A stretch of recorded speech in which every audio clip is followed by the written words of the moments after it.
கிருஷ்ண ஜெயந்தி வரப்போகுது. கிருஷ்ணருக்கு ரொம்பவே பிடிச்ச அவல், முறுக்கு, சீடையெல்லாம் வச்சு நம்ம பூஜை பண்ணுவோம். ஸோ அவருக்கு பிடிச்ச அந்த அவல் வச்சே நம்ம முறுக்கு செஞ்சுட்டோம்னா எவ்வளோ சூப்பரா இருக்கும். அந்த அவல் முறுக்கு ரொம்பவே டேஸ்ட்டா சூப்பரா இருக்கும். நார்மலா நீங்க செய்ற முறுக்க விட இந்த முறுக்கு ரொம்பவே நல்லாயிருக்கும்.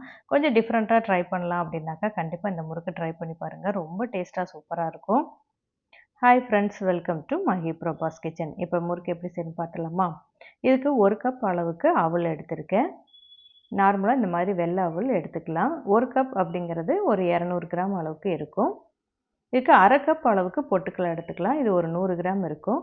இது நல்லா மிக்ஸியில் அரைச்சிட்டு நம்ம சலிச்சு எடுத்துக்கலாம். நல்லாவே நைஸாக இருக்கணும். நீங்கள் 2, 3 வாட்டி திருப்பி திருப்பி அரைச்சி அந்த கப்பிலாம் வரும் இல்லையா?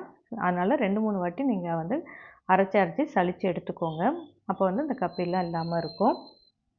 இதுக்கு நான் 1/2 கப் அளவுக்கு பச்சரிசி மாவு எடுத்திருக்கேன்.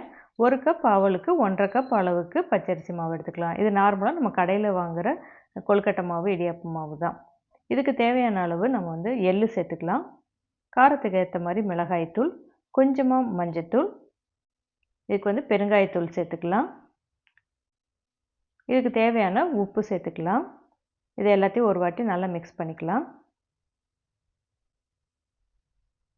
கலந்து விட்டுட்டு இப்போ நல்லா ஒரு 2 டேபிள் ஸ்பூன் அளவுக்கு எண்ணெயை சூடு பண்ணி இதில் சேர்த்துக்கலாம். நார்மல் ரிஃபைண்ட் ஆயிலில் நான் சூடு பண்ணி எடுத்துருக்கேன்.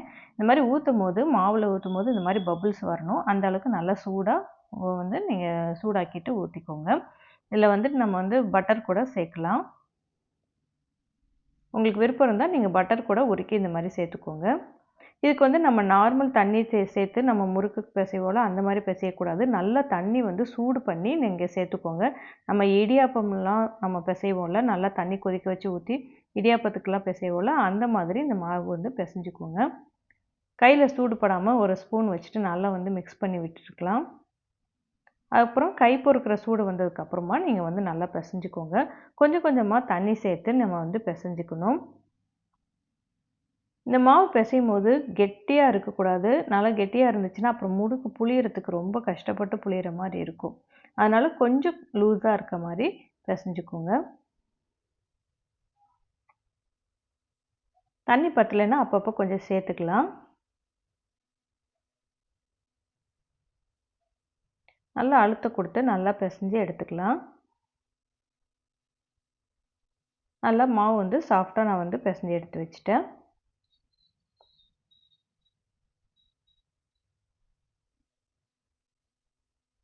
இதுலேருந்து கொஞ்சம் கொஞ்சமாக எடுத்து நம்ம முறுக்கு புழிஞ்சிக்கலாம். நான் எப்போவுமே முறுக்கு புழியறதுக்கு காட்டன் கிளாத்து தான் எடுத்துப்பேன். இது எடுத்து போகிறதுக்கு நமக்கு ரொம்ப ஈஸியாக இருக்கும்.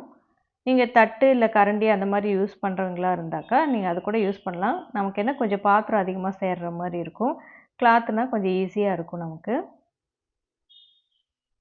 உங்களுக்கு விருப்பமான அச்சில் நீங்கள் முறுக்கு புழிஞ்சிக்கலாம். நான் முள்ளு முறுக்கு எடுத்திருக்கேன். இந்த பிரி பார்த்திங்கன்னா நீங்களாக கட் பண்ணுற வரைக்கும் அது கட்டே ஆகாது. நீங்கள் எவ்வளோ பெருசாக வேணாலும் நீங்கள் முறுக்கு சுற்றலாம். அந்த அளவுக்கு நல்லா சூப்பராக இருக்கும். இந்த மாவு பக்குவம் இதே அளவுக்கு நீங்கள் போட்டிங்கன்னா கரெக்டாக இருக்கும். ஸோ கிளாத்லேருந்து எடுக்கிறதுக்கு ஈஸியாக இருக்கனால நான் இதிலே புழிஞ்சிக்கிறேன். ஸோ நிறைய முறுக்கும் நம்ம நிறைய புழிஞ்சி வச்சுக்கலாம் இதில்.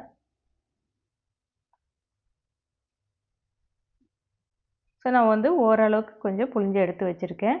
இப்போ எண்ணெய் சூடானதும் நம்ம அதில் போட்டு எடுத்துடலாம். நார்மலாக முறுக்கு நம்ம சுட்டு எடுப்போம் இல்லையா, அந்த மாதிரி தான். மீடியம் ஃப்ளேம்லேயே நல்லா கலர் சேஞ்ச் ஆகிற வரைக்கும் நம்ம வச்சுக்கலாம்.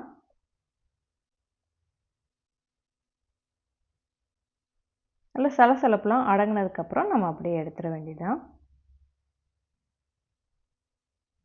கொஞ்சம் லைட்டாக கலர் சேஞ்ச் ஆகும்போதே எடுத்துருங்க. ஏன்னா சூடோடு இருக்கும்போது இன்னும் கூட கூட அப்படியே முறுக்கு ஆறும்போது இன்னுமே கலர் சேஞ்ச் ஆகிடும். அதனால் ஓரளவுக்கு அந்த வெள்ளை கலர் மாறினோடனே எடுத்துடலாம். ஸோ அவ்வளோதான், சூப்பராக முறுக்கு ரெடி ஆயிடுச்சு. உண்மையாகவே இந்த முறுக்கு அவ்வளோ டேஸ்ட்டாக நல்லா இருந்தது. அவலில் செஞ்ச மாதிரி சொன்னால் தான் நீங்கள் தெரியும். அந்த அளவுக்கு ரொம்ப டேஸ்ட்டாக சூப்பராக இருந்துச்சு.